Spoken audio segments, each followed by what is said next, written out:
Olá, bom dia a todos e todas que nos assistem nesta manhã de domingo. Aqui quem fala é o pastor Irênio Silveira Chaves, da Igreja Batista da Orla Oceânica, e este é o programa de estudo bíblico à distância da nossa igreja. Você é bem-vindo, você é bem-vinda a estudar a Bíblia com a gente.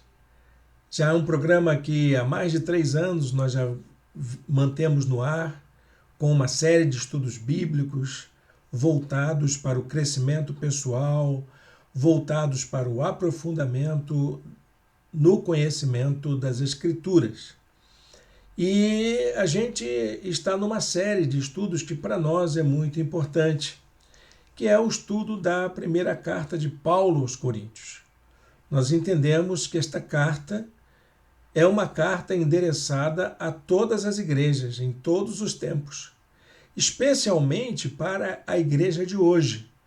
Por isso que o tema da nossa série de estudos é Igreja para hoje, porque nós entendemos que o apóstolo Paulo está aqui oferecendo um material de orientações válidos para este tempo. A igreja de Corinto é para nós uma espécie de arquétipo da igreja contemporânea. E a gente tem verificado isso cada dia mais, cada vez mais. A gente percebe que os problemas da igreja de hoje são muito próximos aos problemas enfrentados pela igreja de Corinto. Então, nós já estamos na nossa quinta aula. É o quarto capítulo da apostila, o capítulo de número 4 da apostila, mas é a nossa quinta aula. Tivemos a introdução e já tivemos algumas aulas importantes aqui em nosso estudo. E eu gostaria de convidar você a acompanhar essa sequência. Se você perdeu alguma aula anterior, você pode clicar na nossa página no YouTube e acessar a playlist. Ali estão as aulas anteriores. Também você pode baixar a apostila que está disponível gratuitamente em nosso blog. Você acessa o nosso blog aqui no link, logo aqui embaixo, na descrição do vídeo. E você pode fazer o uso que você entender melhor para ele. Ele está no formato de e-book em PDF. Então você pode carregar em seu computador, em seu notebook, em seu celular, em seu tablet, enfim, onde você achar por bem, pode imprimir, pode distribuir e compartilhar em suas redes sociais. Ele é um presente da nossa igreja para você que estuda a Bíblia com a gente. Ok, gente? Para não termos mais perda de tempo, vamos colocar aqui a nossa apresentação. É assim que nós estudamos a Bíblia em nossa igreja. Temos a apostila, temos a apresentação, temos a videoaula e temos a Bíblia, que isso todo mundo tem. Se você não tem acesso à Bíblia aí nesse momento, você vai ter aqui na apresentação esse material disponibilizado, todo o texto bíblico disponibilizado para você nesta hora. Então vamos à aula. Como as pessoas se relacionam na igreja? Como é que era no passado? Como é que é nos dias atuais? Como é que é na sua igreja? Como é que é na nossa igreja que as pessoas se relacionam? Bom, tem problema. Se na tua igreja não tem problema, olha, ou você está frequentando muito esporadicamente a tua igreja, você só assiste, ou você não quer entender que tem problema, né? Parece até aquela discussão. Uma vez um pregador veio à nossa igreja e disse, olha, de cada 10 casais, 9 tem problema e 1 é mentiroso. Interessante isso, né? Todo mundo tem problema, toda igreja tem problema. Não é privilégio da sua igreja, não, meu irmão. Não é privilégio da nossa igreja. E os problemas da nossa igreja são problemas muito comuns, muito parecidos com todas as igrejas. Então, hoje nós vamos falar sobre como é que a igreja de Corinto lidava com os seus problemas, com os problemas deles. E aí a gente vai se inspirar para tratar dos nossos problemas. Isso é um fato, né? Nossos problemas de relacionamento dentro da vida da igreja. Então vamos lá. Como a gente faz todas as nossas aulas, um versículo para aquecer as nossas reflexões, a nossa consciência. 1 Coríntios capítulo 6, versículo 20. O estudo de hoje está baseado dos capítulos 5 até o capítulo 6. Vocês foram comprados por alto preço. Portanto, glorifiquem a Deus com o corpo de vocês. Como o corpo é importante. E isso tem a ver com a nossa maneira de tratarmos em nossa igreja. Tem muitas pessoas, muitos cristãos, que acham que o crente é um ET, ou então uma pessoa meio que esquisita. Alguém um dia me disse que o cristão é alguém que tem um pé no mundo e a cabeça no céu. Isso para mim é o perfeito retrato de um alienado, de um lunático. Porque quem anda com a cabeça no céu é uma pessoa que não tem noção das coisas que acontecem à sua volta.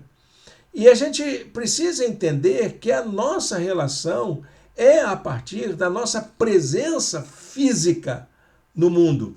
Por isso que Paulo chama os crentes a glorificarem a Deus com o corpo. Não é com a mente, não é com os lábios somente, não é com o cérebro somente, ou com a razão somente, ou com a alma somente, ou com o coração somente, mas com o corpo inteiro. Todo ser deve louvar ao Senhor. Como diz o salmista pede que todo o seu ser, tudo nele, como canta a minha sobrinha, né? Cabeça, ombro, joelho, mão e pé. Tudo deve louvar ao Senhor. Bom, gente, a gente já percebeu que a nossa aula de hoje vai tratar desta estranha relação que nós, como cristãos, aprendemos a lidar com o corpo. O corpo se tornou um espaço de problemas para os relacionamentos. Como que a gente resolve isso, hein? Como é que a gente resolve isso? Então, vamos partir para o conteúdo propriamente dito. É claro que é importante você fazer uma leitura dos capítulos 5 e 6. Paulo, ele levanta um problema de ordem moral da igreja. O que está chamando a atenção do apóstolo Paulo é um problema de ordem moral na igreja. Havia lá um jovem, né, que acabou se relacionando maritalmente com a esposa do pai dele. Então foi um negócio meio esquisito, causou um certo escândalo, um certo celeuma na vida da igreja. E a gente que frequenta as nossas igrejas, quem tem um certo tempo, né? Eu, por exemplo, já tenho mais de 40 anos frequentando igreja, né? Acho que vai para quase 50 anos aí, 48, 49 anos frequentando igreja.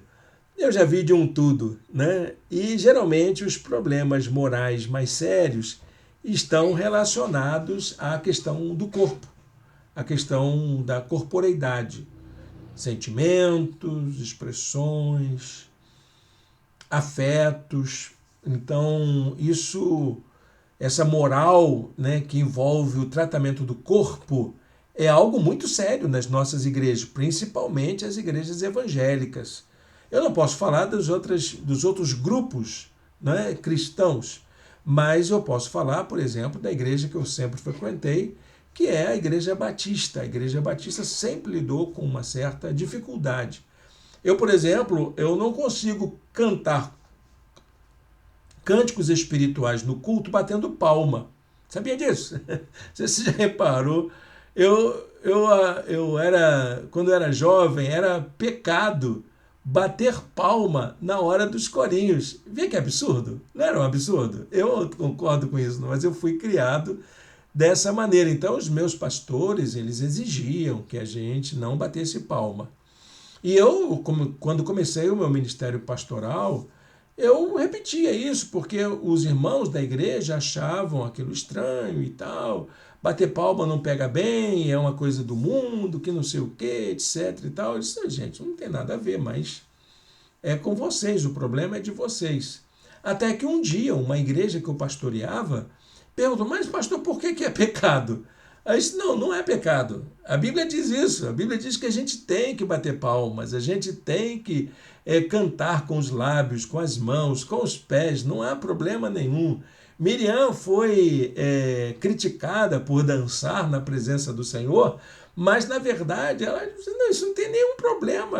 O problema é na cabeça de quem ouve, de quem vê que tem lá seus moralismos, seus preconceitos. Mas, na verdade, biblicamente falando, nada, não tem nenhum problema. Se você faz parte de uma igreja que mantém essa tradição, esse costume tradicional, olha, desculpa falar assim, mas não quero que você mude os seus hábitos, não quero mesmo. Mas eu quero que você pense no seu corpo como um lugar de existência, um lugar onde você se realiza e onde você vai glorificar ao Senhor. De que maneira você vai fazer isso? Bom, isso aí é com você, tá bom, meu irmão? Com a sua igreja, converse depois com o seu pastor, com a sua liderança e encontrem o melhor meio para que vocês possam adorar ao Senhor e que o seu corpo seja realmente a habitação do Espírito de Deus, que o Senhor tenha prazer de estar aí ao teu lado, né? Habitando na morada que é você. Agora, esse problema moral chamou a atenção de Paulo lá na igreja, que não era relativo a culto nem coisa nenhuma, era realmente questão comportamental, questão de relacionamento entre homem e mulher, um jovem e a mulher do seu pai.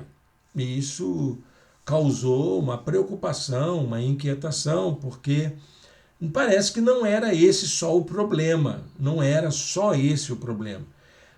Esse problema ele suscitou uma série de questionamentos na vida da igreja com a questão moral. Então, vários problemas emergiram por causa desse problema. E aí, como é que a gente resolve isso na igreja? Olha, eu já enfrentei cada situação na igreja para resolver problemas de ordem moral que eu às vezes fico pensando, por que a gente faz isso, meu Deus? Por que a gente tem que se preocupar com isso? Não é cada um viver sua vida? Então eu sempre tive um princípio para tratar de questões morais na igreja. E me parece, nesse estudo de hoje, nós vamos entender que esse também é o princípio do apóstolo Paulo. Parece que Paulo também está interessado em colocar em prática esse princípio. Qual é o princípio, então, pastor? É o princípio da autoconsciência, da responsabilidade pessoal, cada um dando conta de si perante Deus, porque é assim que o Senhor requer de nós, porque no dia do juízo final, a igreja não vai prestar conta de ninguém, pastor não vai prestar conta de ninguém, vai prestar conta de si. Cada um vai prestar conta de si a Deus. E a convivência na igreja deve ser um exercício de preparação para esse tipo de prestação de contas que nós vamos ter que fazer um dia na presença do Senhor, no tribunal divino, nós e Deus, Deus e nós. Dizem que vai ter um acusador do lado, mas você fez isso, mas não estou nem preocupado com isso, Mas essa é uma questão de exame de consciência e cada um precisa dar conta de si. Agora, há casos realmente escandalosos, né? Há casos que é preciso da gente pensar por que essas coisas acontecem na igreja, né? Por que o crente tem que passar por certas coisas? Tem que ser condescendente com certas coisas. Então, esse é o tema da aula de hoje. Relacionamentos na igreja. Quando que essa linha divisória da moral é quebrada? Quando que ela é quebrada? E cabe à igreja ter uma regra moral rígida? Cabe. Vamos pensar nisso? Vamos pensar o que a gente pode fazer para que as pessoas na igreja tenham uma convivência mais harmoniosa, sem a gente precisar ficar cobrando um, cobrando do outro.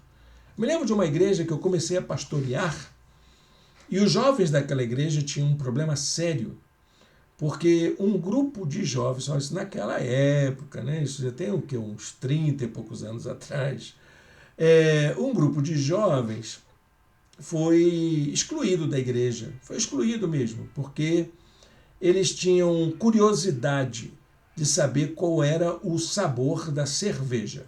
Então eles se juntaram, um grupo de cinco jovens, se não me engano. Se juntaram, fizeram uma vaquinha, compraram uma latinha de cerveja, foram para a casa de um deles e provaram. E não gostaram. O curioso é isso, eles não gostaram. E aí, então, todos foram disciplinados, porque os pais acharam aquilo um escândalo e foram chamados lá na frente, repreendidos, foram excluídos disciplinarmente como exemplo para toda a juventude, que a igreja não aceita bebida alcoólica de espécie alguma, etc, etc. E aí eu fui, quando comecei a pastorear, estava o grupo dos 5 jovens desolados, né? Desanimados, tristes, e eu fui procurá-los. Aí eles disseram, pastor, nós nem gostamos. Eu disse, tá bom, tudo bem. E o curioso foram as consequências daquela decisão. Os jovens da igreja não podiam sequer ir a um restaurante, a um barzinho, tomar um guaraná, porque corria o risco de alguém passar vigiando e dizer que aquilo era cerveja.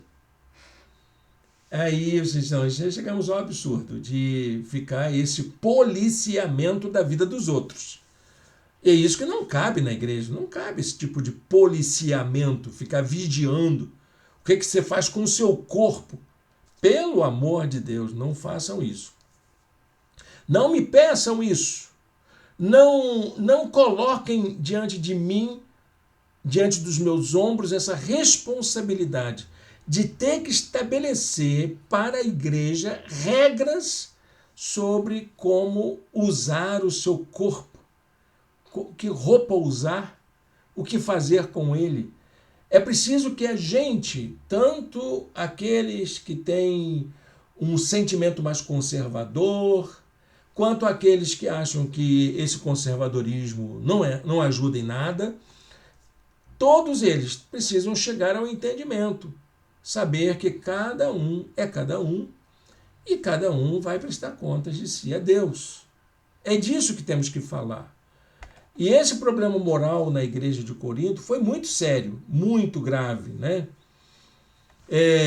Paulo diz, por toda parte, olha que o assunto correu, chegou até ele onde ele estava. Por toda parte se ouve que há imoralidade entre vocês. Então, por isso que eu falo que não era só o problema do jovem, do tal jovem, mas era um problema que suscitou aí uma série de coisas, né? Aquele problema, ele denotava de que havia outras coisas que não tinham vindo à tona e que os irmãos da igreja conviviam tranquilamente. Achavam normal aquilo tudo. Bom, é disso que a gente vai ter que falar aqui. O que pode ser algo tão imoral na igreja? que acaba causando escândalo. E o que a gente pode entender como aquela moral ideal para a vida da igreja? Porque a moral, gente, a moral não é um problema. A moral é uma condição humana. Isso a gente precisa entender, né? Imoralidade é que é o problema. Porque a imoralidade é a negação da moral. Negar a moral é que é uma situação um pouco problemática, porque até o momento que a gente tem a moral estabelecida, beleza, estamos vivendo bem. A partir do momento que essa moral é negada, é aí que começa a ter problema. Pense num casal de namorados, eles começam a namorar. E aí eles combinam que tem coisas que eles podem fazer e tem coisas que não podem fazer. O que temos aí? Temos moral. A moral é isso. A moral é essa decisão entre pessoas que se relacionam e que vão fazer acordos daquilo que pode e daquilo que não pode. Ok? A partir do momento que essas coisas começam a ser quebradas, ou seja, aquilo que não pode começa a ser praticado e aquilo que pode começa a deixar de ser praticado. Então nós temos problema aí. Aí é que é a tal da imoralidade. Imoralidade é isso. É você saber que não pode odiar o irmão, mas você odeia. Não pode fazer fofoca na igreja, mas você faz. Quebrou a regra. Então isso é imoral. Não pode falar mentira, mas você mente. Então isso é uma imoralidade. E essas imoralidades, geralmente, a gente não trata na igreja. A imoralidade que fere é aquela imoralidade ligada à corporeidade, àquilo que as pessoas fazem com o seu corpo. E isso me parece que é bastante grave. Inclusive, alguns citam até o mandamento X, Y, Z, quebrou tal mandamento, então vai para a fogueira. Isso é um problema sério nas igrejas por onde eu passei. Graças a Deus não é mais na nossa igreja, nós não temos esse tipo de dificuldade de lidar. Não é que a gente não tenha problema, não, deve ter até, mas eu não estou nem aí para ficar vigiando a vida dos outros. Meu irmão, minha irmã, não queira fazer do seu pastor um fiscal da vida alheia. E eu nem quero que os meus irmãos e irmãs sejam fiscais da vida alheia. Cada um dá conta de si. E Deus cuida de todos, porque é assim que nós devemos nos tratar. Se eu puder ajudar, contem comigo. Mas se for para ficar vigiando os outros, não contem comigo. Ok? É bem interessante essa consideração. Vamos fazer uma definição que está mais para o campo da filosofia. Eu acho que é importante a gente trazer essa contribuição para entender um pouco a ideia que o apóstolo Paulo vai utilizar aqui para tratar do problema da moral na igreja, ou da imoralidade, né? O que é a moral? É uma perguntinha bastante curiosa, que vale a pena cair em qualquer prova, né, de filosofia. O que é a moral? Bom, a moral tem a ver com a maneira como construímos nossas relações com o outro, com o mundo e com Deus. Então, tudo que é relacionamento que você tem está enquadrado dentro do campo da moral. A moral envolve quem? Primeiro, envolve um sujeito, que é você, que pensa, que faz escolhas, que tem vontades, que tem gostos. Segundo, você tem o outro, que também pensa, que tem vontade, que tem necessidades. Está lá o outro. Pode ser Deus, pode ser o mundo. O mundo tem necessidades também. E pode ser o seu próximo. E existe uma certa regra que nasce dessa relação, que a gente vai chamar de norma, a norma moral, que é esse conjunto de coisas, né? Uma vez um menino me disse, professor, era meu aluno de filosofia na faculdade, a minha avó briga demais comigo porque eu vou almoçar sem camisa. Por que ela fica tão chateada comigo? Porque ela é de um tempo em que isso era uma regra válida, rigorosa para a sua família. E hoje você tem uma outra regra, um outro padrão. Então esse conflito de diferenças de gerações pode ser um problema moral também sério, né? Porque vai ter que ajustar a maneira como você pensa e a maneira como sua avó pensa. São duas ideias diferentes. Então precisa chegar a um entendimento para que vocês não entrem em tantos conflitos assim, né? Essa é a discussão da moral. A moral está sempre discutindo isso. Quando você vai discutir, vamos discutir moral. Vamos sim. Vamos discutir moral. Essa é uma questão muito séria que a gente precisa discutir. Porque aquilo que pode ser uma regra para você, pode não ser para o outro. E isso é o quê? É relativismo? Não, de jeito nenhum. É claro que é uma relativização, que relativização é diferente de relativismo. Porque são dois pontos de vista diferentes. Não podemos negar isso. Duas pessoas que se relacionam têm dois pontos de vista diferentes. No mínimo, não é? Pelo menos, porque é um olhando para um lado e o outro olhando para o outro. Então são pontos de vista diferentes. E é possível que haja interpretações diferentes. E agora imagine uma igreja com 100, 200, 300 membros. São 100, 200, 300 interpretações, pontos de vista, ideias diferentes.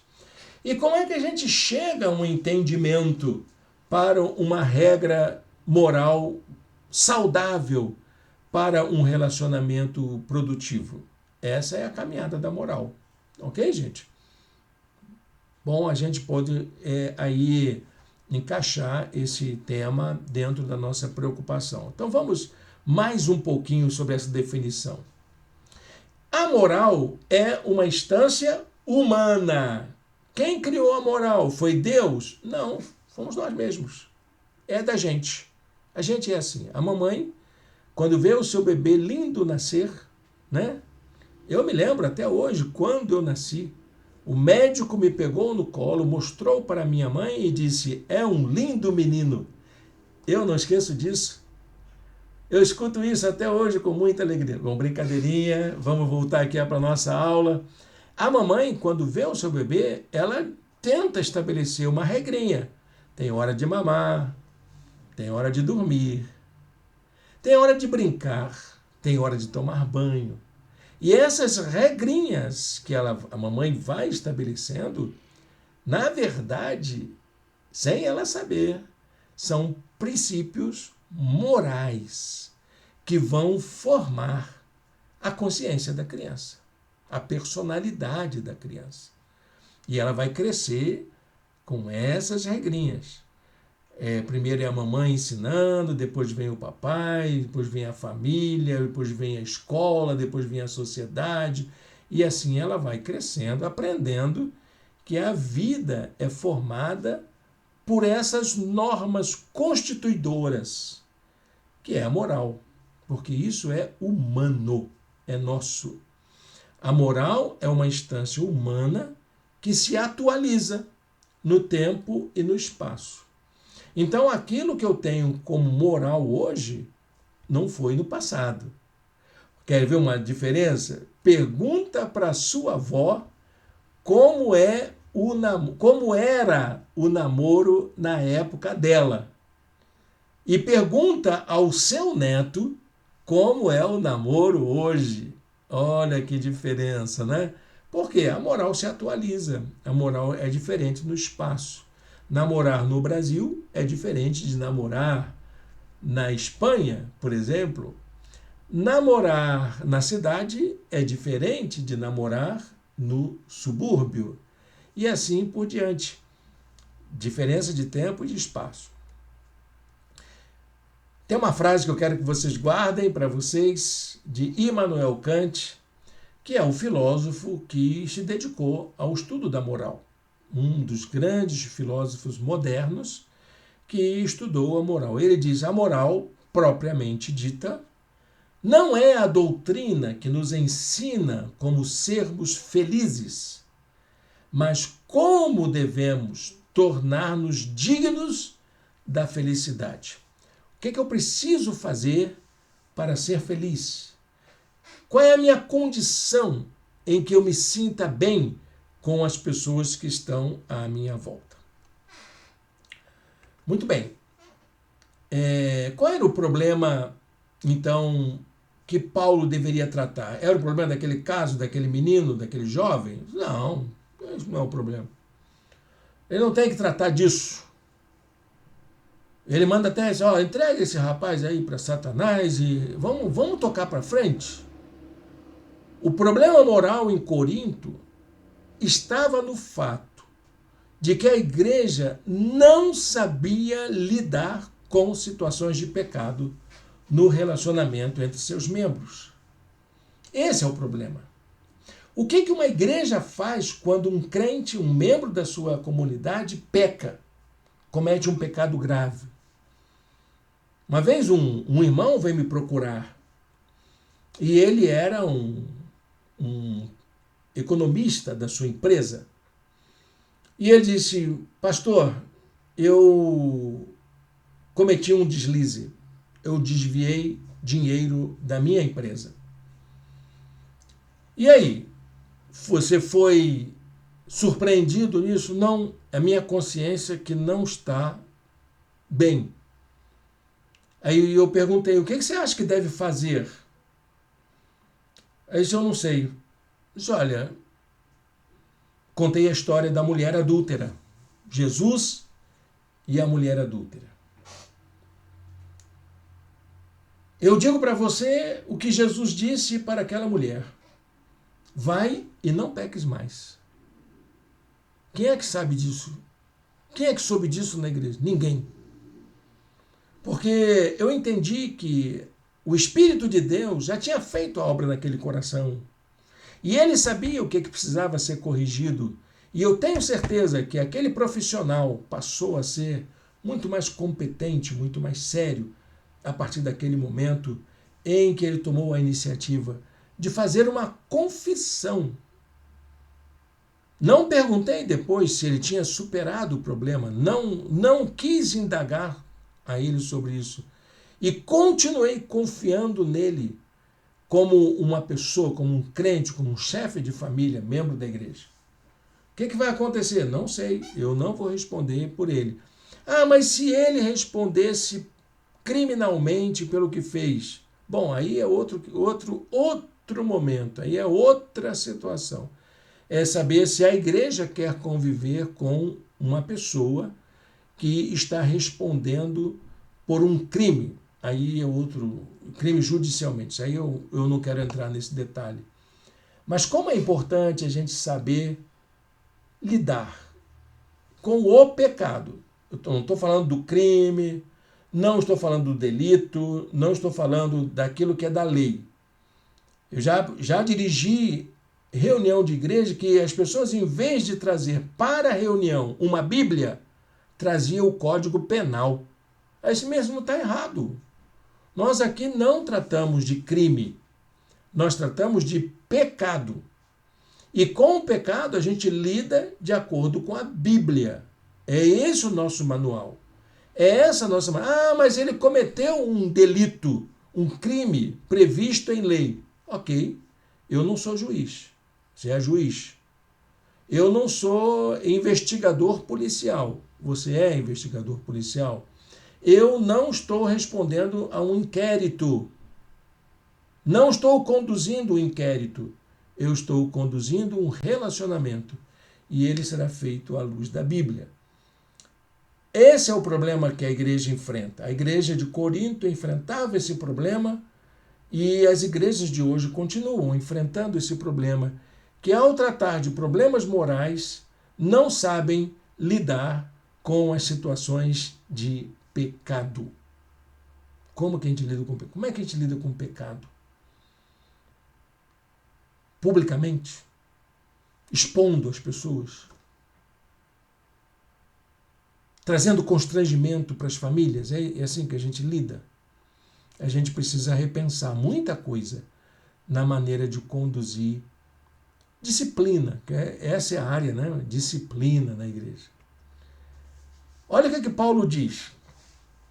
Já lhes disse, por carta, que vocês não devem se associar com pessoas imorais. Esse é o problema. Ah, mas tem um irmãozinho que fez isso. Não, peraí, não é só ele não. Eu já disse para vocês isso. Vocês estão aí com um probleminha. Com isso, não me refiro aos imorais deste mundo, nem aos avarentos, aos ladrões ou aos idólatras. Se assim fossem, vocês precisariam sair deste mundo.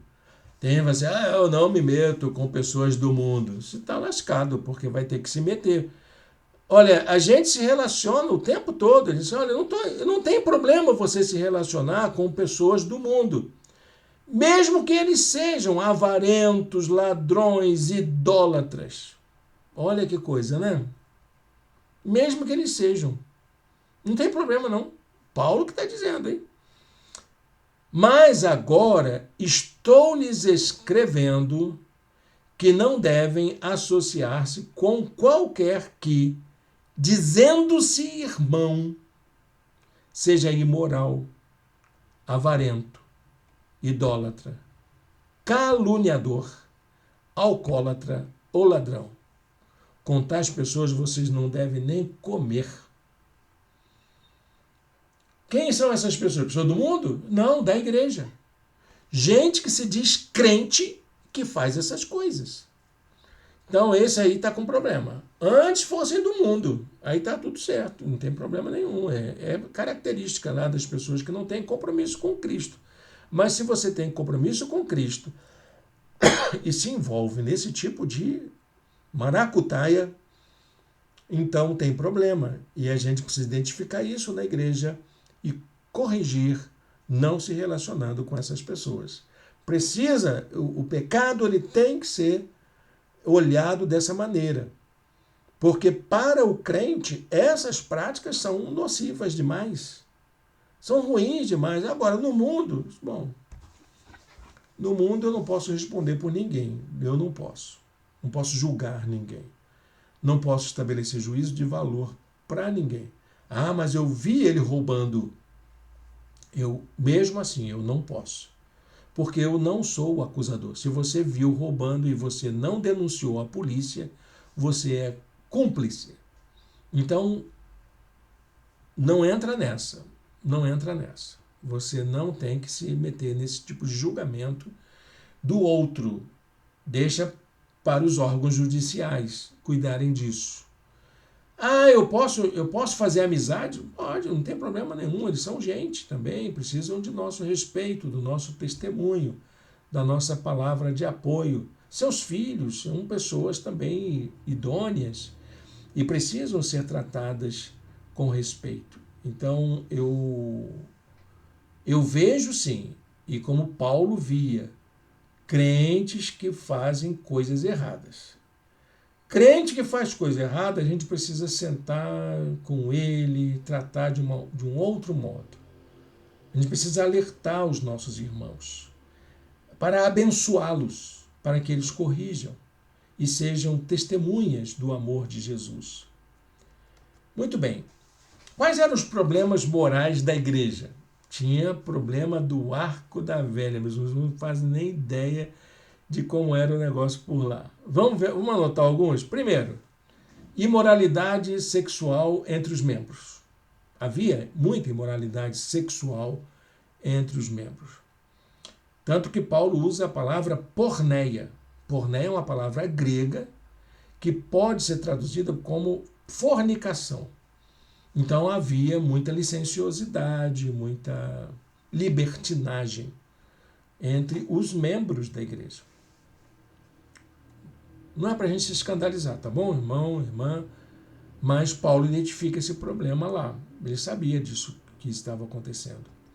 Segundo, litígios entre irmãos, que eram as disputas por questões civis, que aí, em vez deles resolverem o problema internamente como irmãos em Cristo, iam direto para a justiça. Está errado? Não, não está errado. Mas o erro está em ultrapassar ali, levar os problemas de relacionamento de irmão para a esfera, fora da esfera da igreja. Então seria interessante seguir o conselho de Jesus em Mateus capítulo 18. Sabe o que está lá? Ele diz, se você tem um problema com o seu irmão, vai entre ti e ele só. E tenta resolver.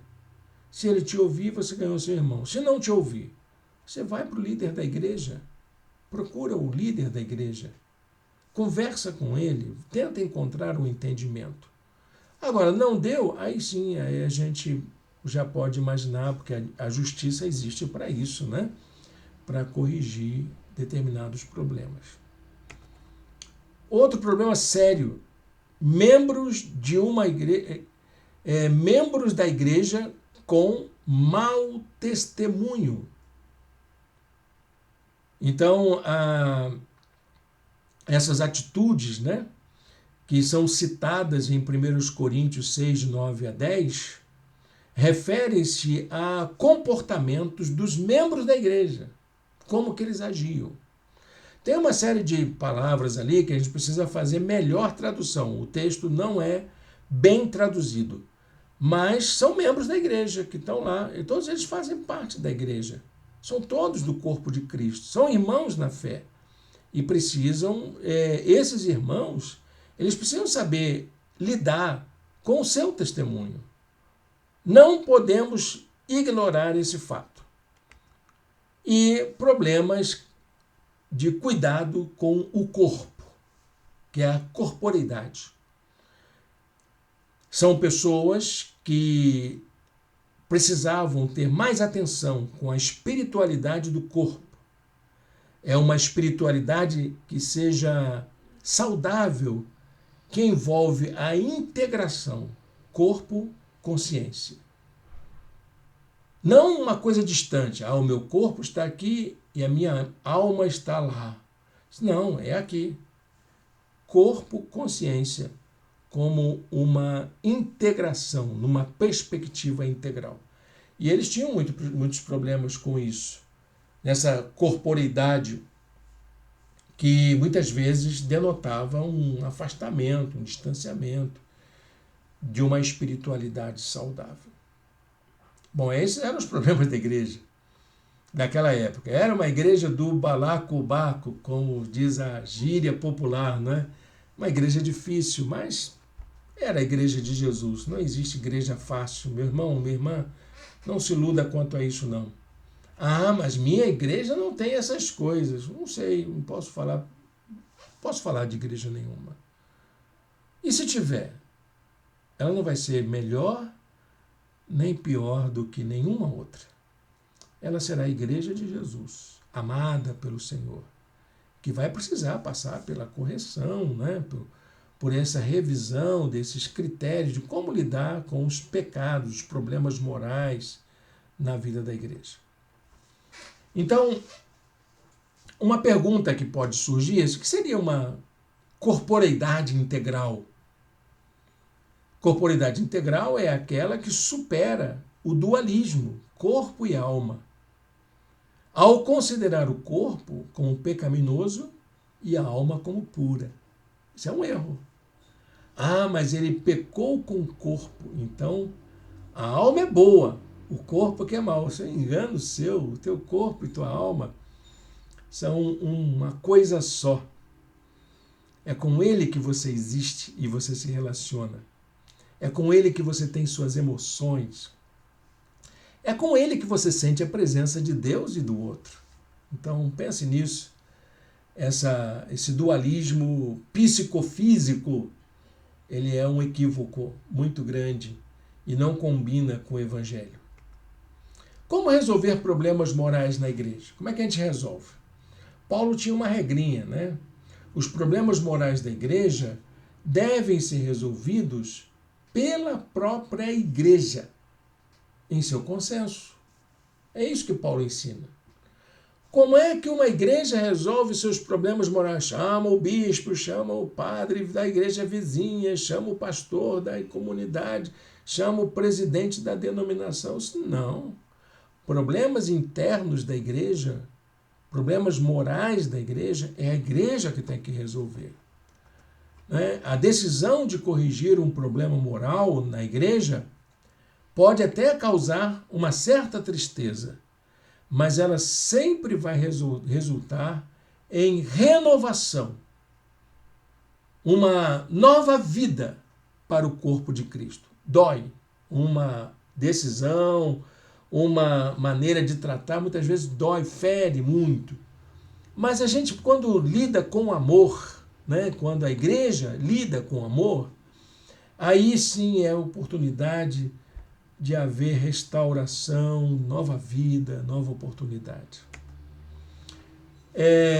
Paulo usa no capítulo 5, versículo 5, a expressão: entreguem esse homem a Satanás, para que o corpo seja destruído e seu espírito seja salvo no dia do Senhor.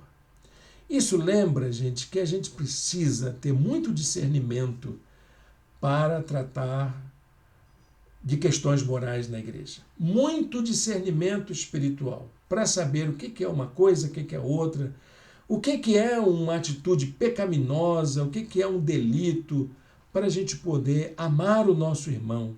Amar o nosso irmão. Bom, versículo 7 diz: livrem-se do fermento velho, para que sejam massa nova e sem fermento, como realmente vocês são. Então, tira aquelas coisas da tradição, dos moralismos passados e vamos seguir o amor, que essa é a grande revolução do Evangelho. Jesus combateu a falsa moralidade da sua época, dos fariseus, né? O fermento velho era coisa de fariseu, os farisaísmos. Jesus enfrentou isso. Vejam só, Jesus condenou a hipocrisia. Ai de vocês, mestres da lei, fariseus hipócritas. Jesus comparou moralistas com sepulcros caiados. É gente que tem aquela aparência de santo, mas por dentro está cheio de morte. Jesus também, ele combateu toda forma de preconceito. E isso não cabe na vida da igreja. Jesus, ele deixou um jeito de tratar do problema do pecado, que é fora daquela tradição religiosa dos fariseus. Então, quando a igreja deixa de exercitar misericórdia, compaixão, amor, o que acontece com essa igreja? Ela abandonou tudo que Jesus ensinou. Aí ela vira moralista. E tem muita igreja moralista. Tem muito crente moralista. Tem muito pastor moralista. Vou confessar aqui, eu mesmo já fui muito moralista na minha maneira de conduzir minha vida. Mas eu aprendi que a gente precisa voltar a cuidar das coisas de Deus com mais amor, com mais compaixão, com mais misericórdia. O moralismo é o quê? É essa tendência de transformar regras morais em valores absolutos. Gente, regra moral não é Bíblia. É questão de convivência. A gente precisa lembrar disso. E não são valores absolutos. Esses valores podem ser revistos. A moral da igreja pode ser revisada, pode ser repensada, pode ser redefinida. A gente precisa aprender a lidar com essas diferenças. Quando alguém condena tudo, proíbe tudo, ou tem dificuldade de conviver com o diferente, isso tem mais a ver com uma preocupação com a autoimagem do que em ser um seguidor de Jesus. E tem muito crente na igreja preocupado com o outro, mas totalmente despreocupado consigo. E usam esse artifício para esconder os seus próprios problemas. Isso era um diácono que explicava que quando você acusa alguém, tem aí, né, pelo menos 3 dedinhos apontados para você. Quando algo incomoda no outro, é porque aquilo incomoda em mim. Quem disse isso foi Carl Gustav Jung, da psicologia analítica. Pensar nisso é muito sério, não é mesmo? A gente ser muito acusar os outros assim, é porque eu devo ter problema nessa área. Então o moralismo não transforma a vida de ninguém. Moralismo não resolve o problema. No máximo, vai fazer da pessoa um religioso seguidor de regras. E olha, particularmente aqui, um religioso chato, que ninguém quer ter por perto. A igreja é o ambiente em que nós podemos crescer espiritualmente. A gente pode chegar à maturidade. E é isso que o apóstolo Paulo quer com a igreja, que é através do exercício da compaixão, da misericórdia, do amor, isso proporcione condições para que todos e todas tenham acesso a todos os direitos de uma vida espiritual digna. Como que a gente faz isso? Aí Paulo vai dar a receitinha do bolo, né? Como que a gente constrói relacionamentos moralmente saudáveis na igreja? Aí, regrinha, mas não é regrinha não. É apenas umas dicas do apóstolo Paulo para essa construção de um relacionamento moral saudável sem ser moralista.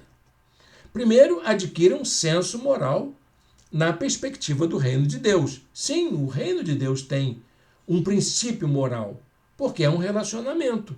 E se é relacionamento, tem condições humanas de relacionamento. O senso moral não está em ser uma pessoa perfeita, mas na convicção de que somos transformados a partir de nossa relação com Cristo. Olha o que Paulo diz. Vocês não sabem que os perversos não herdarão o reino de Deus? Assim foram alguns de vocês. Mas vocês foram lavados, foram santificados, foram justificados em nome do Senhor Jesus Cristo e no Espírito do nosso Deus. Segundo, exercite o discernimento. Discernimento é a maneira de entender as coisas, é perceber, compreendendo. A melhor disciplina moral é aquela que nasce do próprio pensamento, da sua própria consciência, do seu próprio discernimento. É você que precisa saber o que é certo e o que é errado. Paulo diz também isso. Tudo me é permitido, mas nem tudo me convém. Tudo me é permitido, mas eu não deixarei que nada me domine. Ah, pastor, eu posso beber cerveja? Pode. Não, eu não tenho problema quanto a isso não, tá bom? Mas pensa aqui no seguinte. Quem tem que saber é você, meu, não sou eu. Não sou eu. Eu não vou dizer isso para você. Eu não vou te responder essa pergunta. Cada um tem a sua resposta. Porque a Bíblia diz que tudo é permitido. Mas tem aquelas coisas que não convêm. Tudo é permitido, Mas tem aquelas coisas que dominam a gente. Então, é discernimento. É você, é o bom senso seu que vai estabelecer sobre isso. Terceiro, tenha uma consciência de corporeidade integral. Lembra o que é a corporeidade integral? É a relação corpo-consciência na sua espiritualidade. Essa consciência de corporeidade integral precisa estar presente em toda a sua vida. A vida como um todo é espaço para a glorificação de Deus. Daí aquele versículo lá no começo, né? Que nós lemos. Acaso não sabem que o corpo de vocês é santuário do Espírito Santo que habita em vocês, que lhes foi dado por Deus e que vocês não são de si mesmos? Esse é um conselho muito importante. Essa relação de corporeidade que lembra que nós somos a habitação do Espírito Santo. Para a gente pensar aí, a gente levar para a nossa semana, a gente ficar refletindo sobre isso. A consciência moral é uma característica humana que o Espírito Santo transforma a partir de nossa relação com Deus. Como é que a minha consciência moral funciona? Bom, se eu não tenho compromisso nenhum com Deus, é uma. Agora, se eu tive um encontro com o Senhor e o Espírito Santo de Deus atua na minha vida, aí é outra. Aí eu estou falando de uma outra experiência, de uma outra percepção das minhas relações e da minha condição como pessoa. Guarde com você esse versículo. Mas aquele que se une ao Senhor é um espírito com Ele. Essa é a relação de corporeidade integral. Você, como habitação do Espírito, se tornando um com o Pai. Amém? Vamos fazer uma oração? Agradecer a Deus por esse momento? Senhor Deus, eterno Pai, muito obrigado por esta aula. Muito obrigado, Deus, por esta oportunidade de falar de coisas tão complexas que a tua igreja tem vivido e nos ajuda, Senhor, a sermos pessoas com discernimento, que são capazes de permitir a ação do teu Espírito Santo na nossa vida, em nome de Jesus. Amém e amém. Amém, meu irmão, minha irmã, estamos chegando ao final da nossa aula. Quero agradecer sua presença aqui. Muito obrigado pela sua companhia. Nós estamos nos reunindo todos os domingos às 18h30 no nosso espaço, ali na rua Doutor Paulo César, 150, bairro Icaraí, atrás do Instituto Abel. É fácil você achar. Venha nos visitar. Venha tomar um café com a gente. À noite estamos tendo uma série de mensagens em alusão ao mês do tempo da criação. Estamos falando dos temas relativos ao meio ambiente e o que nossa espiritualidade tem a ver com isso. Você é o nosso convidado especial para mais uma noite. A gente pensar sobre esse rio de justiça e paz que precisam fluir no mundo pela ação do Espírito de Deus através de nós. Amém? Deus o abençoe.